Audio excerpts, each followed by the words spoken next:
Dans la brise légère qui soufflait le long de la côte, le manoir de Thierry Verneuil trônait fièrement, comme un témoin du privilège et de l'arrogance de son propriétaire. Ce n'était pas simplement une maison, c'était un monument au pouvoir et à la richesse. De vastes jardins paysagers s'étendaient devant, avec des fontaines sculptées et des arbres parfaitement taillés. À l'intérieur, le marbre poli des sols et des colonnes se mêlait à l'éclat des lustres en cristal, créant un décor qui n'appartenait qu'au plus haut rang de la société. Des œuvres d'art d'une valeur inestimable, des sculptures antiques et des meubles d'époque remplissaient chaque pièce, témoignant de la vie somptueuse de Thierry. Thierry Verneuil n'était pas seulement un homme riche, il était respecté, admiré, et, en bien des cercles, un modèle à suivre. Il avait bâti son empire à partir de rien, rendant sa fortune encore plus enviable et impressionnante. Sa chaîne de boutiques de luxe dominait le marché, avec des clients de l'élite internationale qui lui vouaient un respect absolu. Ses voitures rares, dont certaines étaient personnalisées selon ses goûts personnels, symbolisaient sa réussite et son statut. Mais derrière ces signes extérieurs de grandeur se cachait un homme rongé par des préjugés profondément ancrés, des croyances qu'il avait héritées de son milieu aristocratique.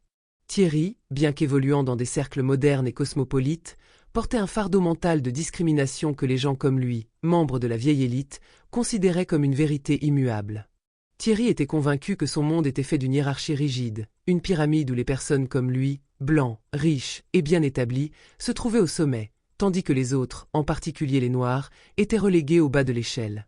C'était une vision du monde profondément divisée, où la race déterminait la place que l'on occupait dans la société. Et cette pensée dévalorisait tout ce qui n'entrait pas dans son cadre étroit et préconçu.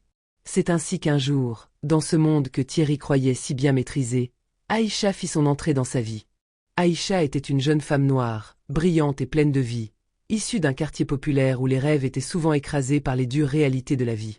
Mais, en elle, brillait une intelligence rare, une beauté naturelle et une grâce qui ne passaient pas inaperçues. Malgré ses origines modestes, Aïcha possédait une dignité qui tranchait avec la pauvreté qui l'entourait. Sa famille avait toujours rêvé d'une vie meilleure, et elle était déterminée à y parvenir, même si cela signifiait commencer par un emploi au service de ceux qui avaient tout. Lorsque Thierry l'engagea comme servante, il la considérait d'abord comme une simple employée, une pièce interchangeable dans le vaste mécanisme de son manoir. Elle était là pour nettoyer, cuisiner, s'occuper des tâches ménagères, et ne devait pas dépasser les limites invisibles de ce rôle. Mais, au fil du temps, Aïcha se distingua par sa compétence et son sérieux, et bientôt elle devint l'une des plus proches assistantes de Thierry, un membre silencieux de son monde, observant les coulisses de la vie mondaine et des affaires. Thierry, bien que souvent indifférent à ses employés, finit par développer une forme d'attirance pour Aïcha, un mélange complexe de désir et de dénégation.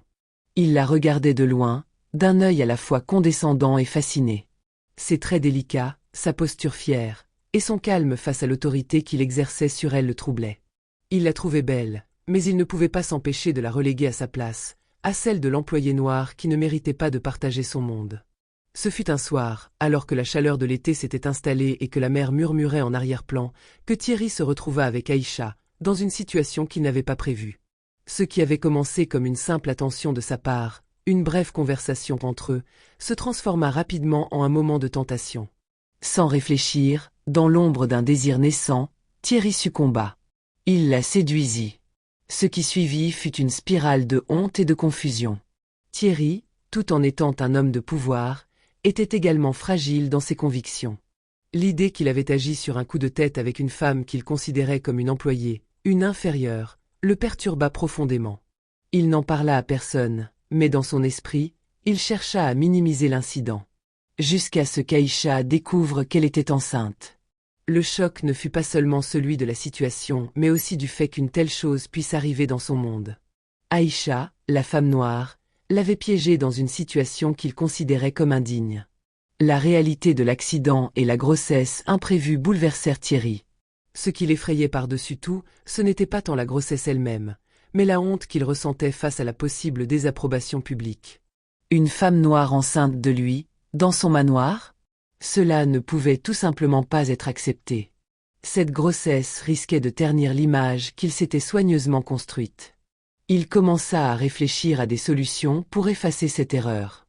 En toute logique, il savait qu'il fallait écarter Aïcha de sa vie, mais ce qu'il n'avait pas prévu, c'était la brutalité de sa décision. Avec une froideur choquante, Thierry choisit de la renvoyer sans ménagement.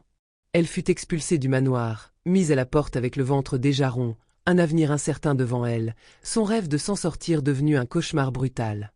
Il n'eut aucune hésitation. À ses yeux, elle était devenue une gêne, un déshonneur qu'il ne pouvait tolérer. Les premières années après son expulsion furent un choc brutal pour Aïcha.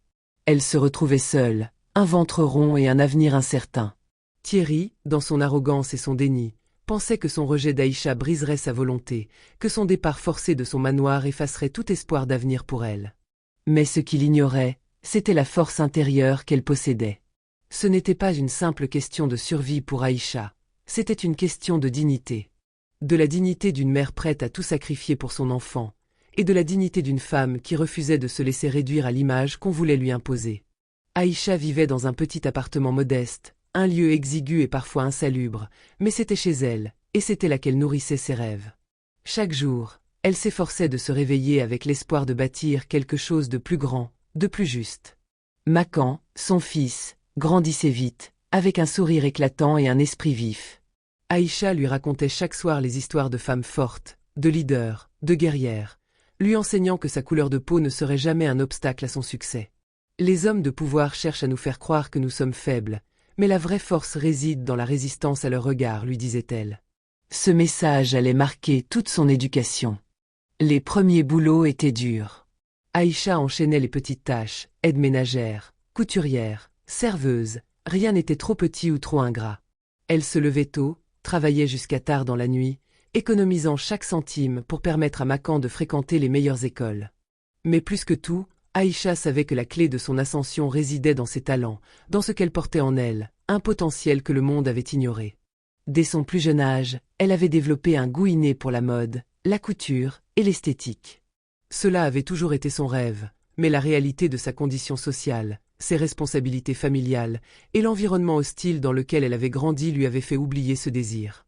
Cependant, l'idée qu'elle puisse donner naissance à une marque de mode, une maison qui lui appartiendrait, devint une obsession. Elle commença à coudre le soir, après le travail, apprenant toute seule les bases du design et de la couture. Peu à peu, elle se perfectionna, ses créations devenant de plus en plus raffinées. Un jour, elle osa faire le grand saut et créa sa première collection, modeste mais pleine de promesses. Ses amis et voisins, au début sceptiques, furent les premiers à l'encourager. Ils voyaient en elle non seulement un talent brut, mais aussi une détermination rare. Petit à petit, Aïcha réussit à se faire un nom dans le monde de la mode, une mode qui, contrairement à celle des grandes maisons, était accessible, inclusive et respectueuse de la diversité. Son créneau, le luxe abordable, une mode de qualité à des prix qui ne condamnaient pas les femmes à une vie d'efforts incessants. Ces pièces devinrent rapidement prisées, non seulement pour leur beauté, mais aussi pour leur message de rébellion contre les normes imposées par une société élitiste. La marque d'Aïcha, Aïcha Diop Couture, se développa, doucement mais sûrement. Elle réussit à convaincre des investisseurs locaux et à se faire un nom parmi les créateurs émergents. Ses collections se distinguaient par des couleurs vibrantes, des tissus exotiques et une attention méticuleuse aux détails. Elle refusait d'imiter les standards de beauté blancs, remettant en cause les idéaux dominants de la mode. Dans chaque pièce, il y avait un message, celui de l'inclusivité, de l'égalité, de la réaffirmation des racines culturelles des femmes noires et de leur pouvoir. Chaque vêtement racontait une histoire, l'histoire de la résilience, de la dignité retrouvée, de l'émancipation. Le succès vint progressivement, mais de manière inéluctable. Les femmes, noires ou blanches, se sentaient puissantes lorsqu'elles portaient ces créations. Elles étaient fières, elles se sentaient visibles, elles se sentaient belles, et plus que tout, elles se sentaient respectées. Et Aïcha était devenue bien plus qu'une créatrice, elle était devenue un symbole. Un symbole de ce que la résilience et l'ambition pouvaient accomplir.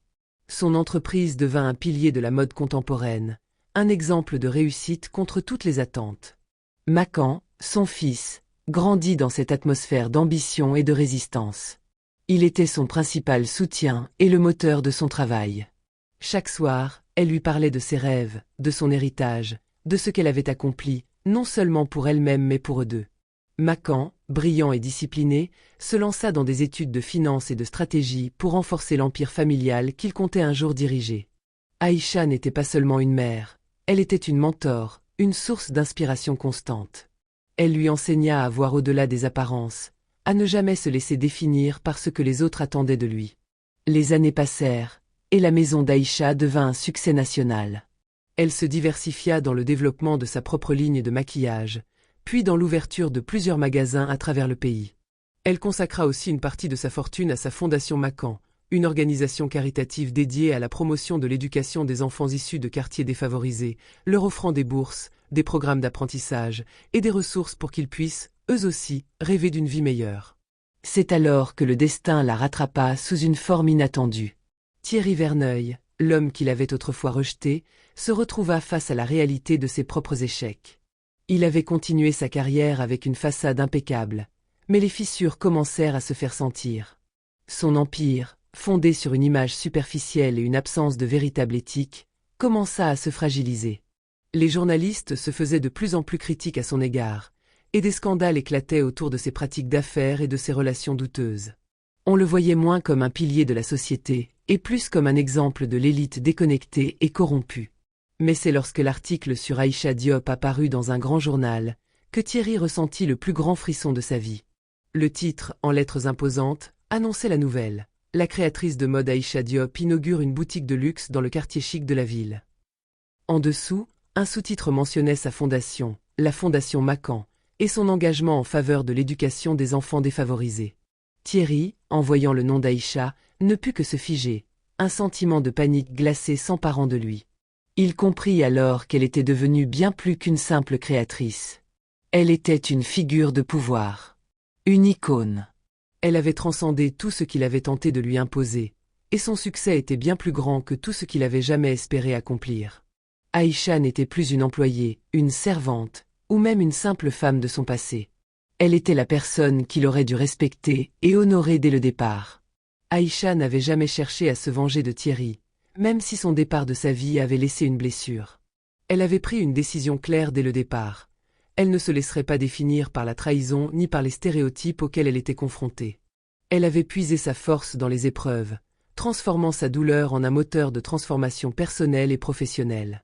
Son succès n'était pas un acte de revanche, mais le fruit d'une volonté inébranlable de se prouver, d'abord à elle-même, puis au monde entier, qu'elle avait le droit de réussir malgré les obstacles imposés par la société et par ceux qui avaient cherché à la rabaisser.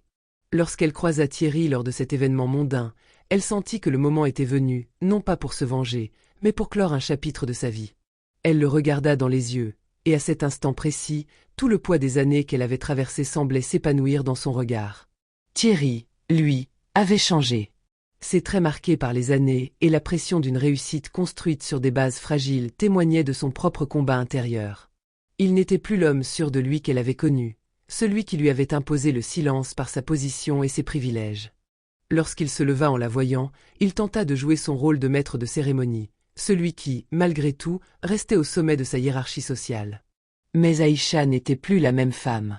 Elle s'avança avec une lenteur calculée, chaque pas résonnant comme une affirmation de sa propre évolution.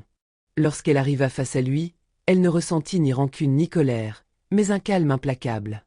Elle le regarda avec une profondeur que lui-même ne comprenait pas, un regard qui transcendait tout ce qu'il avait pu imaginer d'elle. « Thierry, dit-elle avec une voix qui ne tremblait pas, mais qui portait toute la force de l'expérience, tu m'as chassé de ta vie parce que j'étais noire, mais tu as oublié que la couleur de ma peau n'a jamais été un frein à mon ambition. Tu m'as rejetée comme une étrangère. Mais ce n'est pas moi qui ai perdu. C'est toi. » Ces mots frappèrent Thierry comme un coup de tonnerre. Il ouvrit la bouche pour répondre, mais il n'eut pas le temps de prononcer un seul mot. Aïcha continua, son regard restait fixé sur lui, inébranlable. « Je ne cherche ni ta pitié, ni ton pardon. Je n'ai pas besoin de toi. Mais je suis heureuse de te voir là, sous cette lumière, car c'est exactement là que tu mérites d'être. » Ces derniers mots furent prononcés avec une telle clarté, une telle assurance, que tout le monde autour sembla suspendu à ses lèvres. Aïcha n'avait pas besoin de faire plus. Elle avait dit l'essentiel. Elle était au sommet, non pas dans les hauteurs du luxe et du pouvoir, mais dans la victoire silencieuse qu'elle avait sur Thierry, celle de sa dignité retrouvée et de sa réussite qui, malgré tout, lui échappait. Elle tourna les talons sans se retourner, laissant derrière elle un Thierry paralysé par la stupeur et la honte. Il demeura là, les yeux fixés sur l'image de la femme qu'il avait autrefois rejetée, mais qui avait désormais pris une place bien plus grande que celle qu'il s'était imaginée. Elle n'avait pas besoin de lui, ni de son approbation. Elle avait transcendé son passé, construit son avenir, et avait laissé derrière elle l'homme qui avait cru pouvoir la briser. Les jours qui suivirent, Thierry se retrouva seul avec ses pensées. La rencontre avec Aïcha avait provoqué en lui un tourbillon intérieur, une remise en question qu'il n'avait jamais anticipée. Il s'enferma dans son bureau, cherchant à analyser chaque mot qu'elle avait prononcé. Il tenta de rationaliser la situation, de trouver des excuses, mais plus il y réfléchissait, plus il ressentait l'ampleur de son erreur. Il s'était laissé aveugler par ses privilèges, par son propre ego, et il avait cru que l'écrasement de Aïcha était une victoire. Or, il se rendait compte, trop tard, qu'il n'avait fait qu'ajouter des chaînes à sa propre liberté. Aïcha, quant à elle, poursuivit son chemin. Elle n'était plus simplement une entrepreneure de mode, elle était devenue une icône, une source d'inspiration pour ceux et celles qui se battaient contre les injustices, contre les stéréotypes, contre l'oppression. Elle avait appris à se reconstruire après chaque échec, à élever son fils Macan avec les principes de dignité et de résilience, lui inculquant les valeurs d'inclusivité et d'ambition qu'elle-même portait. Elle n'était plus définie par les circonstances, mais par sa propre volonté. Thierry, de son côté, se retrouva à regarder cette femme, ce modèle de réussite, de l'extérieur. Il n'avait rien à lui offrir, rien à lui prouver. La distance entre eux, qui n'avait cessé de se creuser depuis qu'il l'avait rejetée, était désormais infranchissable. La véritable victoire d'Aïcha, Thierry le comprit enfin, ne résidait pas seulement dans sa réussite, mais dans sa capacité à se relever après l'humiliation, à se construire en dehors de la validation des autres, et à s'imposer comme une force à part entière dans un monde qu'il avait longtemps ignoré. C'était ça, sa véritable puissance. Et Thierry n'avait plus qu'à l'admettre. Aïcha avait non seulement gagné, mais elle l'avait fait avec une grâce qu'il ne pourrait jamais espérer égaler.